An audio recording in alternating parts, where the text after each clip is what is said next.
My name is Danielle Ramsey. I'm 34. I work nights in an emergency room in Virginia, and 3 years after I buried my husband, my own mother slapped our daughter across the face at the Thanksgiving table.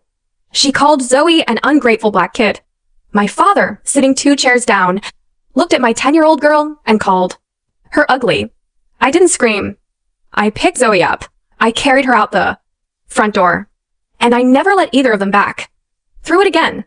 I thought that night was the end of my parents. It turned out to be the beginning of my daughter, because 11 months later, the whole country would know Zoe's name, and the same 2 people who said she didn't belong would be standing on my porch with the warmest smiles you have ever seen, asking to be let back in. What they were really after and what I finally did about it is the part none of them saw coming. Welcome back to Calm Drama Stories, where ordinary people set quiet boundaries that change everything. If a family ever made you choose between keeping the peace and protecting your child, this story is for you. Drop a comment and be sure to subscribe. These days, our life is small, and it is good. We're at half of a brick duplex on Larkspur Lane, the kind of street where the mail comes late and everybody waves. I pick up extra shifts when the heat bill spikes. Zoe does her homework at the kitchen table under the one good lamp, and she writes. Always writes with a heavy black fountain pen that used to be her father's. The nib scratches when she presses too hard, and she presses too hard when she's thinking. I learned a long time ago to be the one who doesn't break. After Nathan died, I made myself into something steady, something a little girl could lean on without it tipping over. I worked, I cooked, I signed the field trip slips, and I kept the porch light on. People at the hospital call me unflappable, and they mean it as a compliment, and I take it as one. What I didn't do for a long time was cry where she could see me. I told myself that was strength. Some of it was just a door I was afraid to open. We were fine. I want you to hear me say that because it's true. We were fine. The 2 of us in our small good life with the late mail and the scratchy pen. And then on a Tuesday night in October, my phone rang with a number I hadn't seen in 3 years. My mother's voice came through soft as church music. She said she wanted to make peace before the holidays. I should have hung up. Instead, I said, maybe. I met Nathan Cole in a hospital hallway, which is a terrible place to fall in love, and the only place I ever managed it. He brought a student to the ER with a broken wrist and stayed 4 hours just to make sure the kid wasn't scared. He taught high school English. He believed with his whole chest that the right sentence could hold a person together.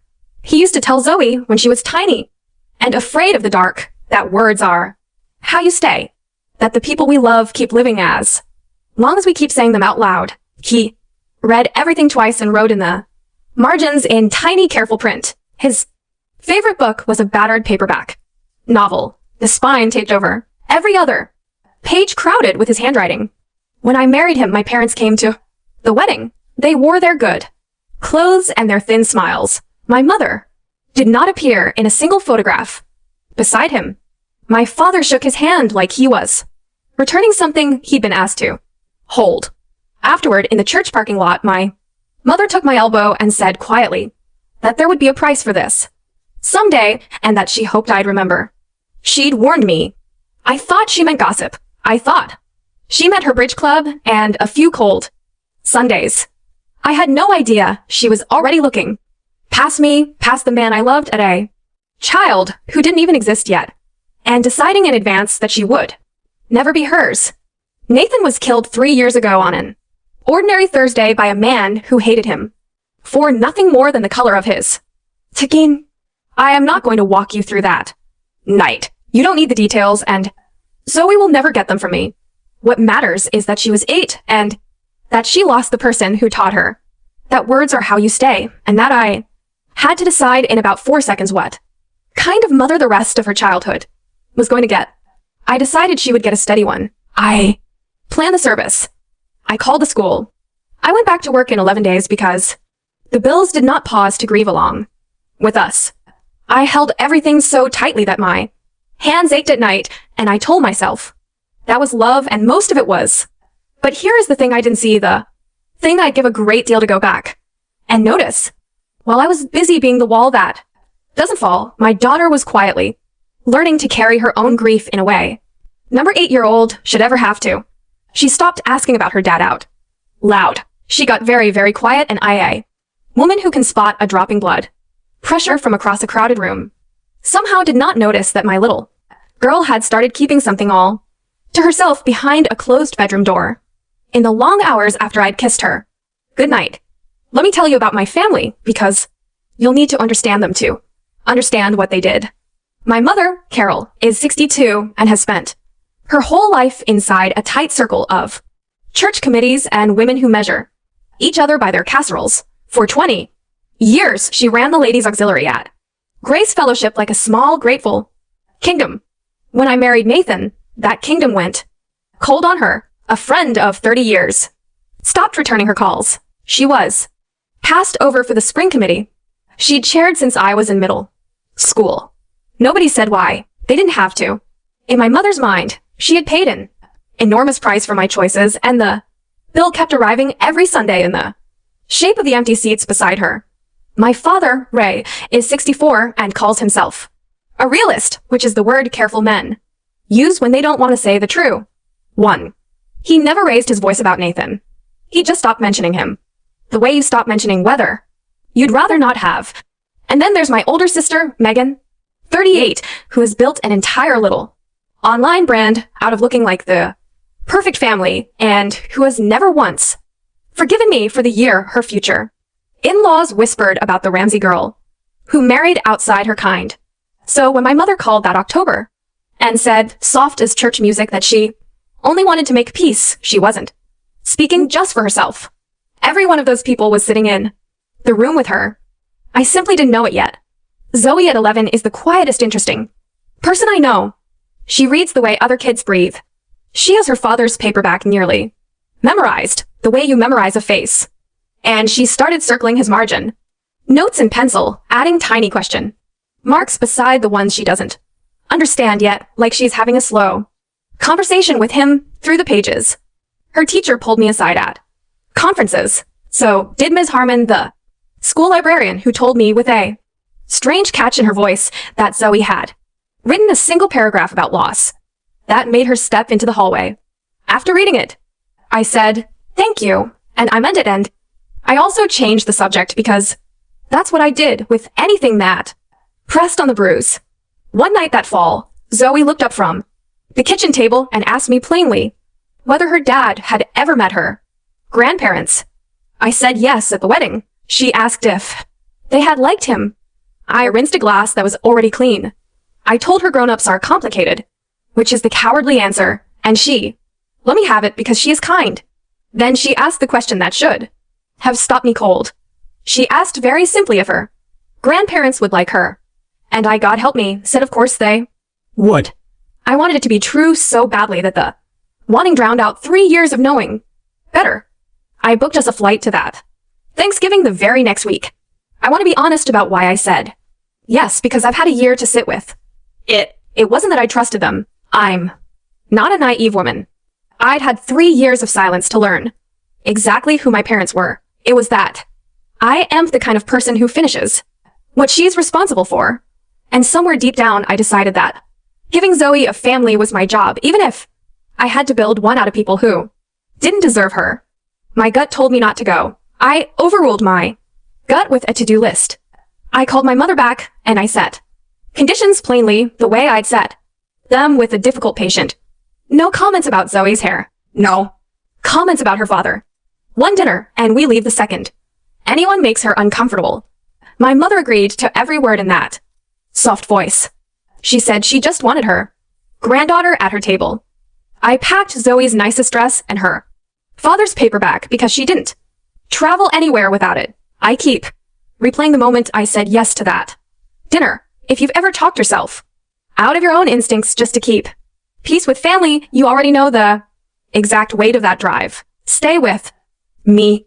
What happened at that table is the reason this whole story exists. And if it's pulling you in already, do me one small favor and hit subscribe so the Ending doesn't get lost in your feed. My parents' house in the Richmond suburb still smells like lemon polish and held breath.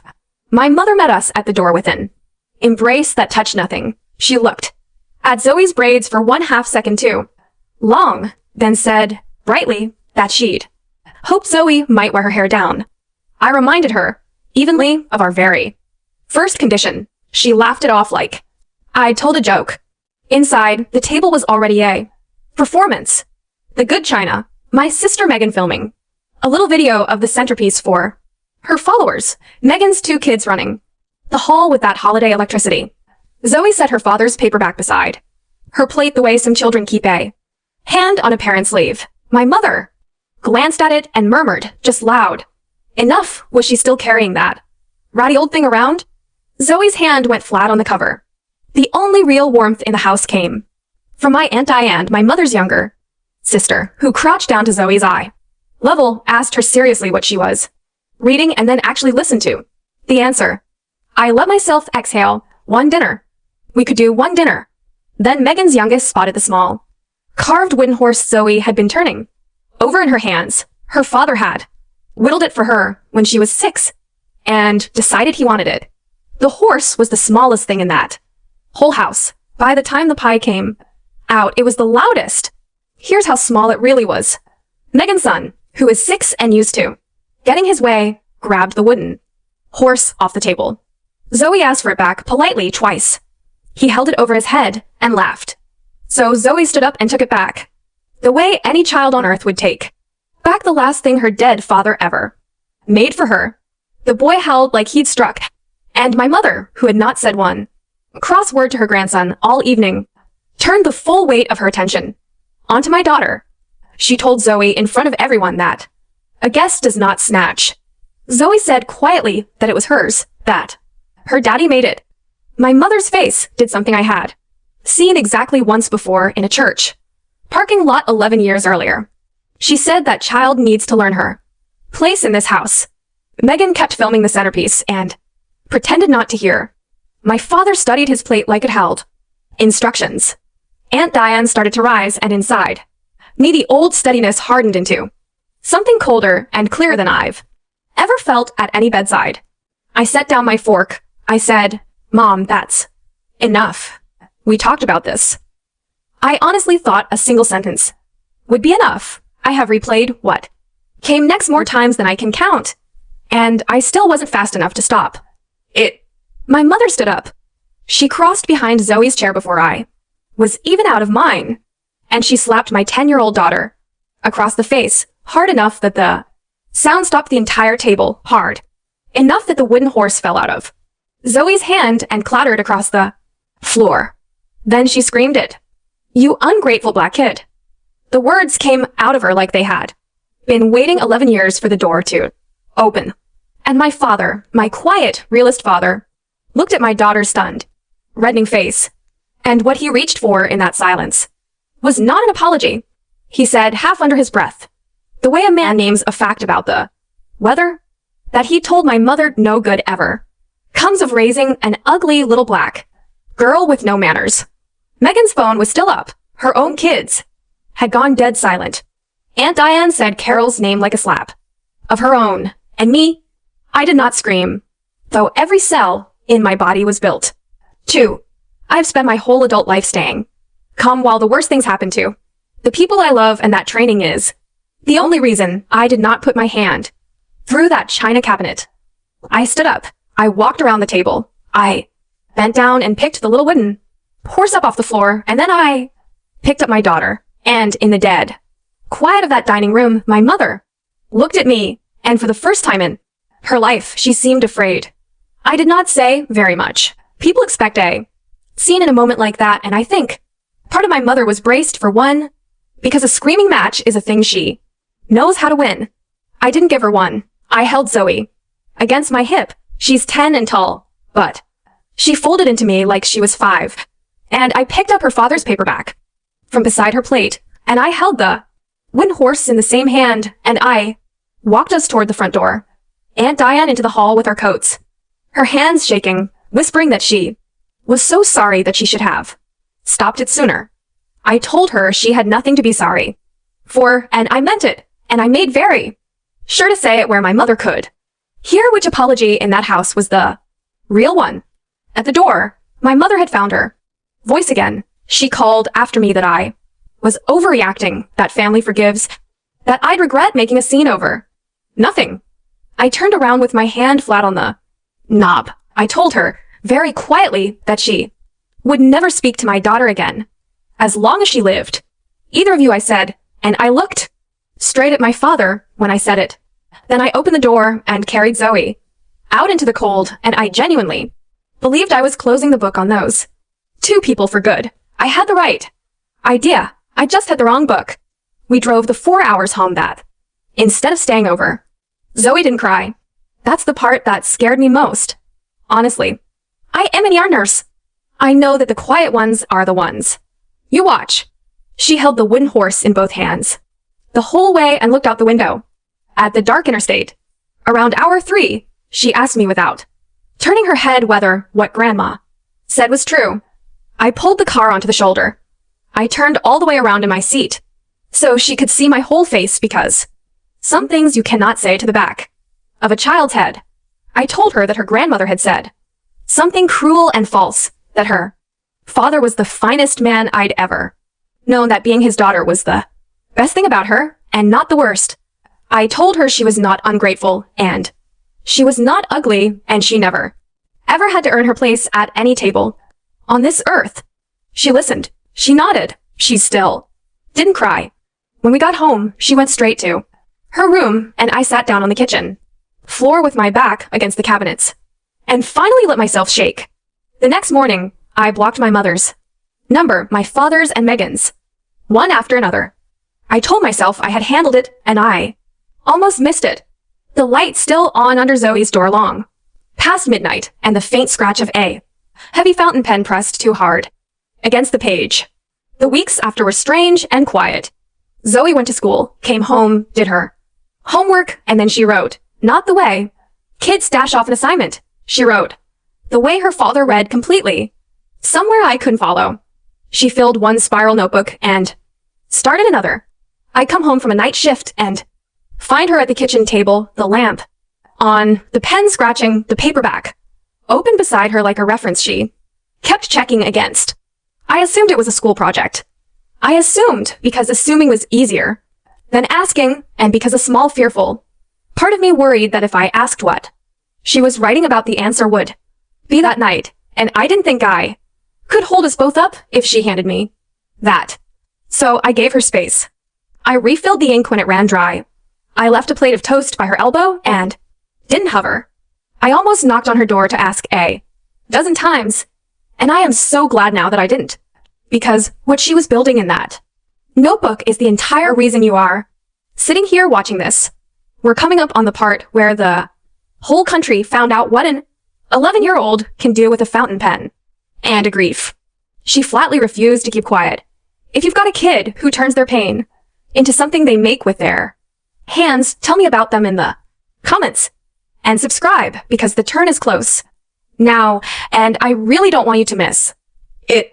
It was a Sunday in January when I found it. Zoe was at a friend's house. I was stripping her bed to wash the sheets, and the second notebook had slid down into the gap between the mattress and the wall. I wasn't snooping. I want to be clear about that even now. I picked it up to set it on her desk, and the cover fell open, and I saw the first line, and after that I could not stop.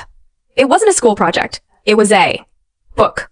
A whole, finished, hand-printed book. 60 pages about a girl whose father taught her that words keep people alive, and who lost him far too young, and who got told by the people who were supposed to love her most that she didn't belong.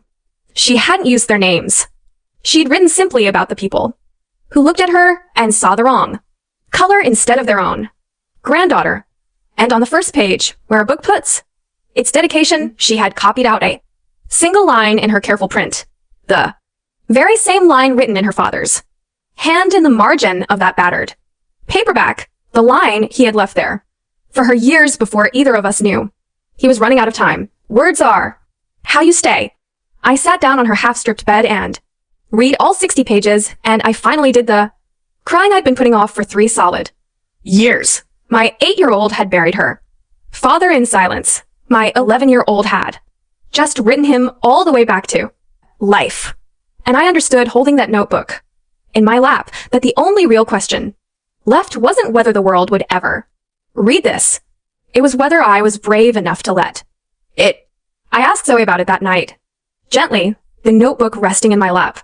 I told her I'd found it, that I hadn't meant to, and that it was the most beautiful thing I had ever read. She got very still, the way she does, and then she asked if I was angry that she'd written about Grandma. Snorts. I told her she could write about anything that was true. Then I asked her the only question that mattered. Did she want anyone else to read it?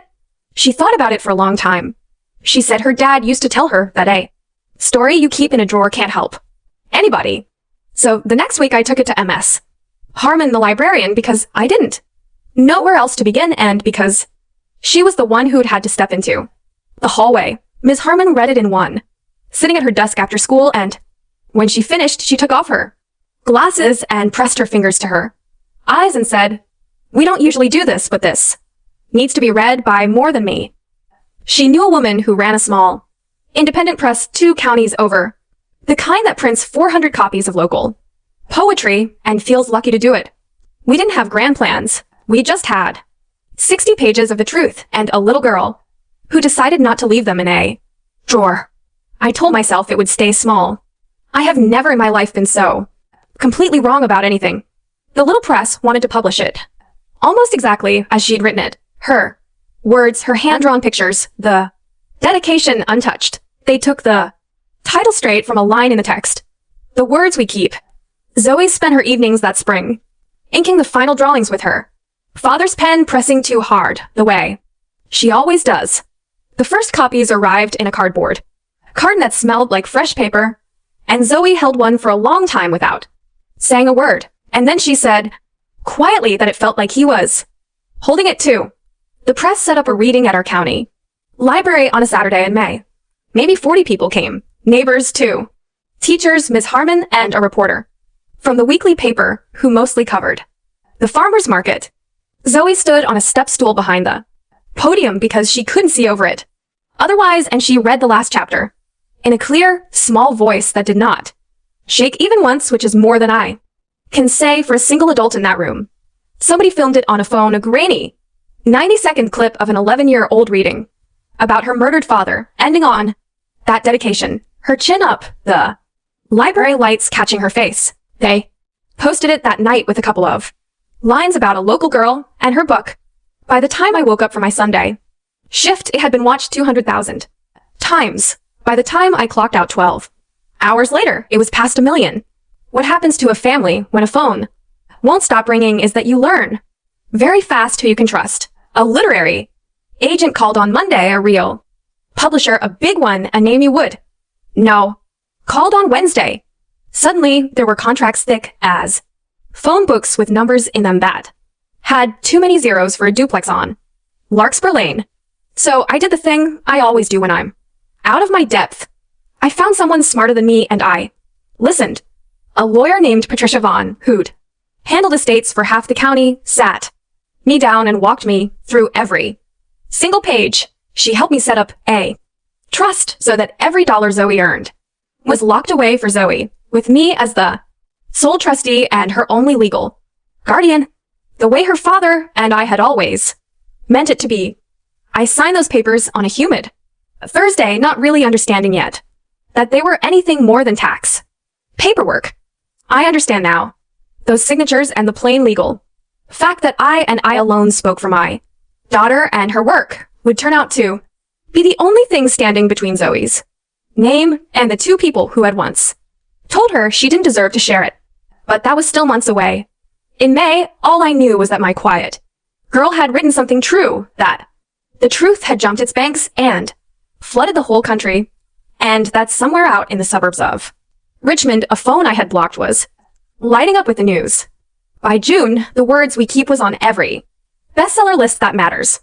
Zoe got invited onto one of the big national morning shows, the kind my mother used to tape every single day of my childhood. I almost said no. Then Zoe said she wanted to do it for her dad, and that settled it for both of us. They sat her in a tall chair under hot lights, and a kind-eyed host asked her where the book had come from.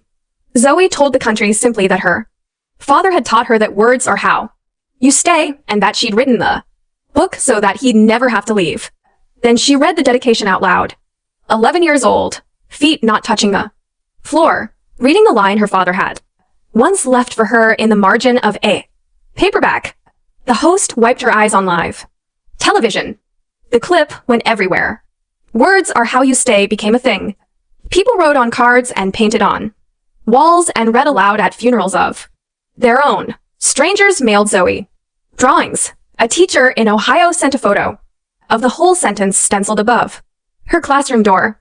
My daughter, who 11 months earlier had been slapped at a dinner table and called a thing I will not repeat again, was now a name the whole country knew, and a comfort to people she would never meet. And then on a Tuesday, my phone, silent for the better part of a year, lit up with a name I had blocked the night I carried her out that front door. It didn't come straight from my mother. She's never been one to risk a closed door. It came sideways the way she has always worked. First, it was a voicemail from Aunt Diane, uneasy, saying Carol had been asking around for my new number. Then it was a card in the mail, my mother's looping handwriting, congratulating us on Zoe's wonderful success and saying how proud the whole family was. Proud. I read that word standing in my mailbox on Larkspur Lane, and I actually laughed out loud. One short, ugly bark of a laugh. Because the last expression I'd seen on that woman's face was contempt, and the last word she'd aimed at my daughter still lived in my chest like a splinter. Then Megan found me, not with an apology, with a direct message on the very same account where she'd once filmed her perfect centerpiece while her mother struck my child. She wrote that it broke her heart. All this distance that families should celebrate together. That surely I wouldn't keep Zoe from her grandparents at a time like this. She used the word grandparents 3 separate times. She did not use the word sorry even once. I didn't answer any of them. I told myself they'd give up and go away. And they might have. They really might have. If I hadn't gotten a very different phone call 2 days later from my publisher that told me exactly what my family had actually been after the whole time. My editor's name is Joanne, and she does not rattle. So when Joanne called and said very carefully that she wanted to check something with me, I sat down. She said the publicity team had been contacted several times by people identifying themselves as Zoe's grandparents. These people had a story. They said they had helped raise Zoe. They said they'd encouraged her writing from the very start. One of them had hinted delicately that the father's side of the family wasn't really in the picture, and had asked whether there might be a way for the grandparents to be involved in the book's promotion, and whether such involvement might be. The word they used was compensated. Joanne said she'd held off because something about it felt wrong. I told her exactly how wrong. I told her about the dinner. I told her what my mother had screamed, and what my father had said, and the sound a slap makes in a quiet room. Snorts. There was a long pause on the line, and then Joanne said in a flat, hard voice that she was very glad she had called me first. After we hung up, I sat at my kitchen table and felt the last of my confusion burn off into something clean and cold. They didn't want to apologize. They had never, not for 1 second, wanted to apologize. They wanted to stand in the light my daughter had made, and they wanted to be paid for the privilege, and they had been telling perfect strangers that they were the ones who built it. I found out later that Megan had tracked down our address through a mutual cousin. All I knew that Saturday afternoon was that a car I didn't recognize pulled up outside the duplex, and my mother and father climbed out of it in their good clothes. My mother carried a bouquet, grocery store lilies still in the plastic sleeve, and a wrapped gift with a bow. My father stood a step behind her, hands in his pockets, not quite looking at the house. I went out onto the porch and pulled the front door most of the way shut behind me so that Zoe, inside at the kitchen table with her pen, would stay exactly where she was. My mother's whole face was arranged into warmth. She said my name like the first note of a hymn. She said, "Oh, honey, Look how well you've done, both of you, and held the lilies out across the threshold toward me. I didn't take them. I stood on my own porch on the lease I pay for with night shifts, and I felt no urge to scream and no urge to cry. I just felt the steadiness, the real kind this time, the kind that knows exactly where its own front door is and exactly who is allowed through it. I told her she could leave the flowers on the step. I told her she could not come in. My father finally lifted his eyes to me. My mother's smile held, but something behind it had already begun rehearsing a very different speech. My mother is nothing if not prepared. When the warmth didn't get her through the door, she pivoted smoothly to the speech she had actually come to give. She said, "Families forgive." She said, it had been a hard few years for everyone, as though we'd all lost something equal. She said Zoe had grandparents who loved her, and that I had no right to keep that from a child. Then she got to the real thing, smooth as butter. She said there was so much attention on the book now, so many wonderful opportunities, and that it would mean the world to the family to be part of it, to stand beside Zoe publicly as the proud grandparents they truly were. My father added quietly that it wouldn't look right now, would it? The whole world finding out Zoe's own family wasn't even around. And there it was, the threat, wrapped in cheap lilies. Be useful to us in public, or we will make your silence look like the cruelty. I could hear my sister's brand speak in the phrasing. Megan had clearly coached them line by line. For 1 second, the old reflex flickered. The worry about how it would look, the trained fear of being the difficult one. Then it passed completely, and what rose up in its place was very calm and very clear. Threaten me all you like, I thought, but you just threatened her story. Now you have my full attention. I didn't argue with them on the porch. Arguing is a game my mother has gone undefeated at for 62 years, and I had no intention of playing on her field. I just said no. Not an angry no, a closed one. I told them there would be no public appearances, no proud grandparents, no involvement of any kind now or ever, and that the next time they contacted my daughter's publisher pretending to have raised her, my lawyer would be the one to call them back. My mother's mouth fell open. I stepped inside and shut the door before she could find her next sentence. Then I did 3 quiet things. I called Patricia Vaughn, my lawyer, who confirmed what I already knew in my bones. As sole guardian and trustee, I controlled every aspect of Zoe's work and her earnings, full stop, and not one grandparent on this earth had any standing to touch a single page of it. I called Joanne and told her that anyone phoning to claim they were family spoke for no one but themselves. And I called Aunt Diane, who had been at that table, who had tried to stand up. And before I could even ask, she told me that if it ever came to it, she would tell anyone, anywhere, exactly what she had seen with her own eyes. I wasn't going to fight my parents. I was going to let the truth do that for me. I just never expected the truth would get its chance on a stage in front of a crowd with the cameras already rolling. The library, where Zoe had read from a stepstool a year earlier, wanted to host her again.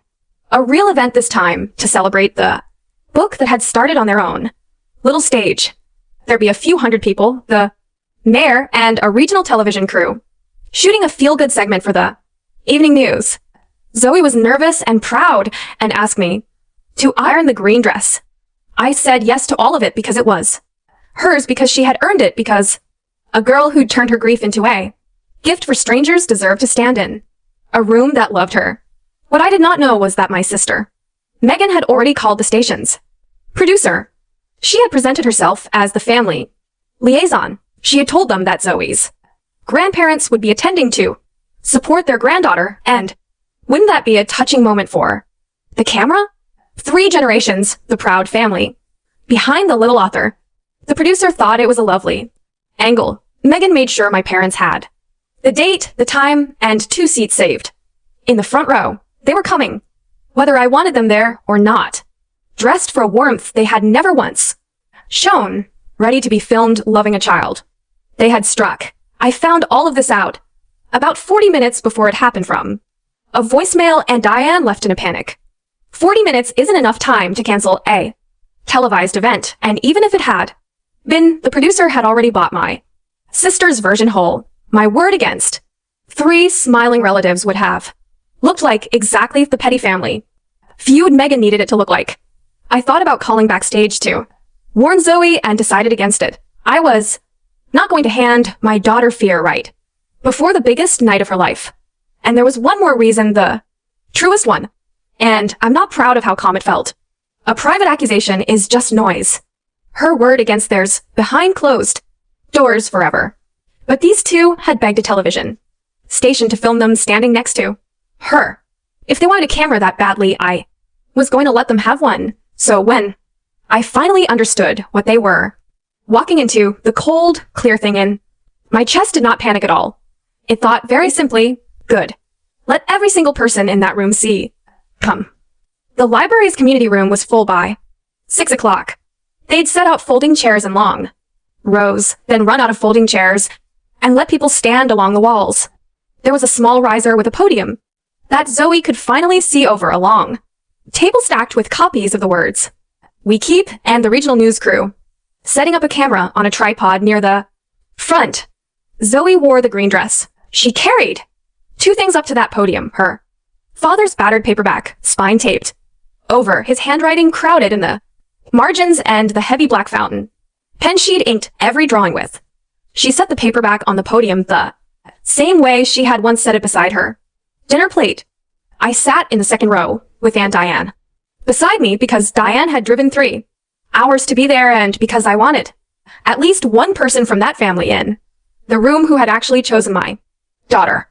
Ms. Harmon was there. Half of Larkspur Lane was there. For about 20 minutes, it was perfect. It was everything I had ever wanted for my quiet girl. A whole room leaning toward her, waiting to be let into the thing she had made. And then I saw 2 familiar figures making their way up the side aisle toward the empty front row seats my sister had saved. My mother and her. Pearls, my father in his church jacket, both of them already smiling the warm, wide smiles of people who have come to be seen loving someone. They didn't see me at first, or else they pretended not to. My mother settled into the front row, directly in the camera's eye line, and arranged her face into grandmotherly joy. Megan slipped in beside them and gave a little wave toward the producer, their gesture, and I watched the producer nod and angle the camera a few degrees to keep the proud family in frame. It was choreographed. It was going to be a beautiful 60 seconds on the evening news, the celebrated child, author, and the loving grandparents who had stood behind her all along, and it would be a live broadcast to half the state, and once it aired, it would be the version that stuck. My mother caught my eye across the rows, and her smile didn't flicker. It sharpened the way it does when she believes she's already won. She gave me a small, knowing nod, as if we were partners in this, as if I would surely understand that. Family closes ranks in front of cameras. Up at the podium, Zoe was thanking Miss Harmon and the little press reading from a few index cards in her clear, small voice.